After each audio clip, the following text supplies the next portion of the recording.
What do you make of Sunderland under Steve Bruce? Well, he's at a great club now. They're a club which are giving him, every opportunity to sort of go for it.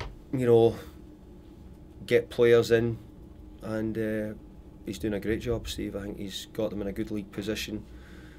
Brought in some good players in the window, added to their squad. Obviously, he's lost Darren Bent, but I think he's been well supported by his board up there.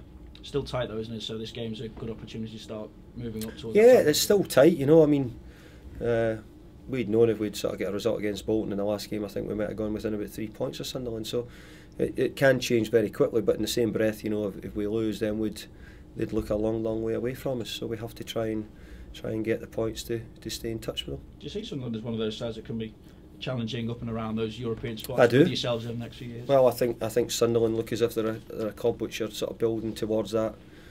They're bringing in some good players, and they're certainly backing Steve, and Steve's doing a good job with it. How you looking squad-wise? Is We've got a few injuries. We've got doubts over 2 or 3 players: Tim Cahill, Marwan Fellaini, Victor Amachibe, Louis Saha, Jack Rodwell are the ones who sort of come to mind. So I'm hoping I can get a few of them to make it, but we've certainly got 1 or 2 doubts. You say they're a great club, but you've done really well against them for the past sort of 10-15 years. What is it, do you think, that you've got over them, that you managed to keep pulling results out? Well, I hope that's right, and I hope it stays that way. We've got to try and do it again. I do. I think Sunderland have always been a big club, and I think they're sort of the investment and the way they're going about it. They're having a good go at it, Sunderland. Is there such a thing as a lucky club? I mean, is there a mental stigma sometimes that clubs know that they've been beaten? Or I don't think if you're a manager getting into it, you think that way. I don't think any manager does. Maybe you think, is this maybe the club we've sort of got the Indian sign over? But I don't really think you go into any games thinking, we've beaten this team 2 or 3 times before or had good results, and that'll continue.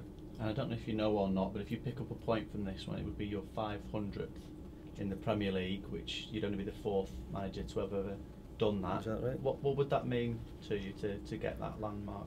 Well, I'm hoping to get more than a point. That would be the first thing.